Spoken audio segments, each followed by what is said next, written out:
ಮೈಸೂರಿನ ಲೋಕಾಯುಕ್ತ ಕಚೇರಿಗೆ ಸ್ನೇಹಮಯಿ ಕೃಷ್ಣ ಅವರು ಭೇಟಿಯನ್ನು ಕೊಟ್ಟಿದ್ದಾರೆ. ವಿಚಾರಣೆಗೆ ಸ್ನೇಹಮಯಿಗೆ ನೋಟಿಸ್ ನೀಡಿದ್ದ ಲೋಕಾಯುಕ್ತ, ಹೀಗಾಗಿ ಲೋಕಾಯುಕ್ತ ಕಚೇರಿಗೆ ಸ್ನೇಹಮಯಿ ಕೃಷ್ಣ ಅವರು ಭೇಟಿಯನ್ನು ಕೊಟ್ಟಿದ್ದಾರೆ. ಮಹಜರಿಗೆ ಸ್ನೇಹಮಯಿ ಕೃಷ್ಣರನ್ನ ಕರೆತಂದ ಲೋಕ ಅಧಿಕಾರಿಗಳು ಮೈಸೂರಿನ ಕೆಸರೆ ಗ್ರಾಮದ ಭೂಮಿಯಲ್ಲಿ ಪರಿಶೀಲನೆ. ಸರ್ವೆ ನಂಬರ್ 464 3.16 ಎಕರೆ ಭೂಮಿಯಲ್ಲಿ ಮಹಜರು. ಲೋಕಾಯುಕ್ತ ಎಸ್ಪಿ ಉದೇಶ್ ನೇತೃತ್ವದಲ್ಲಿ ಸ್ಥಳ ಮಹಜರು ಪ್ರಕ್ರಿಯೆಯಲ್ಲಿ ಮೂಡಾ ಅಧಿಕಾರಿಗಳು ಭಾಗಿಯಾಗಿದ್ದಾರೆ. ಮೈಸೂರಿನ ಲೋಕಾಯುಕ್ತ ಕಚೇರಿಗೆ ಸ್ನೇಹಮಯಿ ಕೃಷ್ಣ ಅವರು ಭೇಟಿಯನ್ನು ಕೊಟ್ಟಿರುವಂಥದ್ದು. ವಿಚಾರಣೆಗೆ ಸ್ನೇಹಮಯಿಗೆ ಲೋಕಾಯುಕ್ತ ಅಧಿಕಾರಿಗಳು ನೋಟಿಸನ್ನು ಕೊಟ್ಟಿದ್ದರು. ಹೀಗಾಗಿ ಲೋಕಾಯುಕ್ತ ಕಚೇರಿಗೆ ಸ್ನೇಹಮಯಿ ಕೃಷ್ಣ ಅವರು ಭೇಟಿಯನ್ನು ಕೊಟ್ಟಿದ್ದಾರೆ. ಮಹಜರಿಗೆ ಸ್ನೇಹಮಯಿ ಕೃಷ್ಣ ಅವರನ್ನು ಲೋಕಾಧಿಕಾರಿಗಳು ಕರೆತಂದಿದ್ದಾರೆ. ಮೈಸೂರಿನ ಕೆಸರೆ ಗ್ರಾಮದ ಭೂಮಿಯಲ್ಲಿ ಪರಿಶೀಲನೆ ಮಾಡಲಾಗ್ತಾ ಇದೆ. ಸರ್ವೆ ನಂಬರ್ 464 3.16 ಎಕರೆ ಭೂಮಿಯಲ್ಲಿ ಮಹಜರು ನಡೆಸಲಾಗ್ತಾ ಇದೆ. ಲೋಕಾಯುಕ್ತ ಎಸ್ಪಿ ಉದೇಶ್ ನೇತೃತ್ವದಲ್ಲಿ ಸ್ಥಳ ಮಹಜರು ನಡೆಸಲಾಗ್ತಾ ಇರುವಂಥದ್ದು. ಸ್ಥಳ ಮಹಜರು ಪ್ರಕ್ರಿಯೆಯಲ್ಲಿ ಮೂಡಾ ಅಧಿಕಾರಿಗಳು ಭಾಗಿಯಾಗಿದ್ದಾರೆ.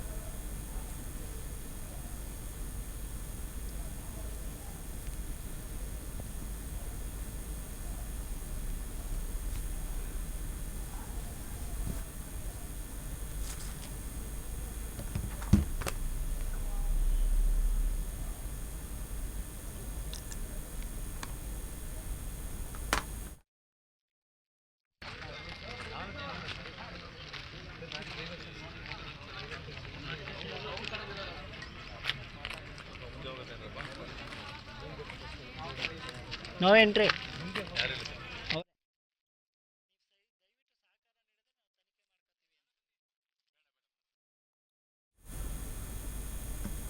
ಈ ಸಂಬಂಧ ಮತ್ತಷ್ಟು ಮಾಹಿತಿಯನ್ನು ಕೊಡ್ತಾರೆ ನಮ್ಮ ಪ್ರತಿನಿಧಿ ಯಶಸ್ ಮೌತೂರ್ ನೇರ ಸಂಪರ್ಕದಲ್ಲಿ. ಯಶಸ್ ಮೌತೂರ್, ಮೈಸೂರಿನ ಲೋಕಾಯುಕ್ತ ಕಚೇರಿಗೆ ಸ್ನೇಹಮಯಿ ಕೃಷ್ಣ ಅವರು ಭೇಟಿಯನ್ನು ಕೊಟ್ಟಿರುವಂಥದ್ದು.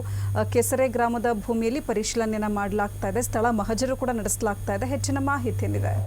ಹೌದು ಅಂಕಿತ, ಭಾಳ ಪ್ರಮುಖವಾಗಿ ಏನು ಮುಖ್ಯಮಂತ್ರಿ ಸಿದ್ದರಾಮಯ್ಯನವರ ಪತ್ನಿ ಪಾರ್ವತಿ ಅವರು ಏನು ಅವರಿಗೆ ಅವರು ಪಡೆದಿದ್ದಂತಹ 14 ನಿವೇಶಗಳನ್ನು ಮೂಡಾ ಹಿಂಪಡೆಯುವಂತೆ ಏನು ಪತ್ರವನ್ನು ಬರೆದಿದ್ದಾರೆ. ಹಾಗೂ ಸುದೀರ್ಘವಾದಂತಹ ಒಂದು ಭಾವುಕವಾದಂತಹ ಪತ್ರವನ್ನು ಕೂಡ ರಾಜ್ಯದ ಜನತೆಗೆ ಬರೆದಿರ್ತಕ್ಕಂಥದ್ದು. ಹೀಗಾಗಿ ಈ ಒಂದು ಪ್ರಕರಣದಲ್ಲಿ ಒಂದು ರೀತಿಯಾದಂತಹ ಒಂದು ಕ್ಷಿಪ್ರ ಬೆಳವಣಿಗೆ ಆಗಿದೆ ಅಂತಲೇ ಹೇಳ್ಬೋದು. ಏನು ಈಗಾಗಲೇ ಸಾಕಷ್ಟು ಚರ್ಚೆಗಳು ಕೂಡ ಇಲ್ಲಿ ಗ್ರಾಸವಾಗ್ತಾ ಇದೆ. ಏನು ಭಾಳ ಪ್ರಮುಖವಾಗಿ ಏನು ಈಗಾಗಲೇ ಸಾಕಷ್ಟು ರೀತಿಯಾದಂತಹ ಒಂದು ರಾಜಕೀಯ ಬೆಳವಣಿಗೆಗಳಾಗಿರ್ತಕ್ಕಂಥದ್ದು, ಕಾನೂನು ರೀತಿಯಾದಂಥ ಬೆಳವಣಿಗೆಗಳಾಗಿದೆ. ಈ 14 ಸೈಟಿನ ವಿಚಾರದಲ್ಲಿ ರಾಜ್ಯಪಾಲರು ಪ್ರಾಸಿಕ್ಯೂಷನ್ಗೆ ಅನುಮತಿಯನ್ನು ಕೊಟ್ಟರು. ತದಾದ ನಂತರ ಎರಡೂ ವಿಪಕ್ಷಗಳು ಕೂಡ ಅಥವಾ ಎರಡೂ ಪಕ್ಷಗಳು ಸತ್ಯಮೇವ ಜಯತೆ ಎನ್ನುವಂತಹ ಒಂದು ಸಮಾವೇಶ ಇರ್ಬೋದು, ಪಾದಯಾತ್ರೆ ಇರ್ಬೋದು, ಎಲ್ಲ ಸಾಕಷ್ಟು ಕಾರಣಗಳಿತ್ತು. ಹಾಗೂ ಒಬ್ಬ ಮುಖ್ಯಮಂತ್ರಿ ಸಿದ್ದರಾಮಯ್ಯನವರಾದರೆ ಮುಖ್ಯಮಂತ್ರಿಗೆ ಕೋರ್ಟು ಅವ್ರ ಮೇಲೆ FIR ಮಾಡಿ ಎನ್ನುವಂತಹ ಆದೇಶವನ್ನು ಕೂಡ ಕರ್ನಾಟಕದಲ್ಲಿ ನೀಡಲಾಯಿತು. ಹೀಗಾಗಿ ಇವೆಲ್ಲರ ಬೆಳವಣಿಗೆ ಆಗಿರ್ತಕ್ಕಂಥದ್ದು ಸೈಟ್ನಿಂದಾಗಿ. ಆದರೆ ಈ ಸೈಟನ್ನು ಹಿಂಪಡೆಯುವಂತೆ ಅಥವಾ ಸೈಟನ್ನು ವಾಪಸ್ ಕೊಡೋದಕ್ಕೆ ಈಗಾಗಲೇ ಏನು ಶ್ರೀಮತಿ ಸಿದ್ದರಾಮಯ್ಯನವರು ಮುಂದಾಗಿದ್ದಾರೆ. ಆದರೆ ಇದು ಬೆಳವಣಿಗೆ ಮತ್ತೊಂದೆಡೆ. ಆದರೆ ಮತ್ತೊಂದು ಬೆಳವಣಿಗೆ ಅಂದರೆ ಲೋಕಾಯುಕ್ತರು ಕೂಡ ಸಾಕಷ್ಟು ರೀತಿಯಾದ ತನಿಖೆಯನ್ನು ಚುರುಕುಗೊಳಿಸಿರ್ತಕ್ಕಂಥದ್ದು. ಹೀಗಾಗಿ ಬೆಳಗ್ಗೆನೇ ಏನು ದೂರುದಾರ ಆಗಿರುವಂಥ ಸ್ನೇಹಮಯಿ ಕೃಷ್ಣ ಅವ್ರನ್ನ ಲೋಕಾಯುಕ್ತ ಕಚೇರಿಗೆ ಕರೆಸ್ಕೊಂಡಿದ್ದಾರೆ. ಹಾಗೂ ಈ ಒಂದು ಪ್ರಕರಣಕ್ಕೆ ಸಂಬಂಧಪಟ್ಟಂತೆ ಸಾಕಷ್ಟು ಮಾಹಿತಿಯನ್ನು ಅಂದರೆ ದೂರುದಾರ ಇರುವಂತಹ ಸಾಕ್ಷ್ಯಾಧಾರಗಳನ್ನ ಮಾಹಿತಿಯನ್ನು ಕೂಡ ಲೋಕಾಯುಕ್ತ ತನಿಖಾ ತಂಡ ಏನು ಪಡಿತಾ ಇರ್ತಕ್ಕಂಥದ್ದು. ಹೀಗಾಗಿ ಕೆಸರೆಯಲ್ಲಿ ಏನು ಶ್ರೀಮತಿ ಪಾರ್ವತಿ ಸಿದ್ದರಾಮಯ್ಯನವರಿಗೆ ಏನು ಅವರ ಅಣ್ಣಾಗಿರುವಂತಹ ಮಲ್ಲಿಕಾರ್ಜುನ ಸ್ವಾಮಿಯವರು ಏನು ಕೊಟ್ಟಿದ್ದಾರೆ ಎನ್ನುವಂತಹ ಏನು ಭೂಮಿ ಏನಿದೆ, ಆ ಒಂದು ಭೂಮಿಯ ಮಹಜರನ್ನು ಮಾಡ್ತಾ ಇರ್ತಕ್ಕಂಥದ್ದು. ಆ ಭೂಮಿ ಈಗಾಗಲೇ ಏನು ಡೆವಲಪ್ಡ್ ಆಗಿದೆಯಾ ಅಥವಾ ಅನ್ಡೆವಲಪ್ಡ್ ಆಗಿದೆಯಾ ಅಥವಾ ಅದನ್ನು ಲೇಔಟ್ ಮಾಡಿ ಕೊಟ್ಟಿದ್ದಾರಾ ಅಥವಾ ಈ ಒಂದು ಪ್ರಕರಣಕ್ಕೆ ಏನು ಮೂಲ ಇರ್ತಕ್ಕಂಥದ್ದು ಆ ಒಂದು ಜಾಗ, ಈಗೊಂದು ಆ ಜಾಗವನ್ನು ಕೂಡ ಮಹಜರನ್ನು ಮಾಡ್ತಾ ಇದ್ದಾರೆ. ತದಾದ ನಂತರ ಕೂಡ ಏನು ಮುಖ್ಯಮಂತ್ರಿ ಸಿದ್ದರಾಮಯ್ಯರ ಪತ್ನಿಗೆ ಕೊಟ್ಟಿರುವಂತಹ 14 ನಿವೇಶನಗಳ ಮಹಜರನ್ನು ಮಾಡಲಾಗುತ್ತೆ ಎನ್ನುವಂಥ ಮಾಹಿತಿ ಇದೆ.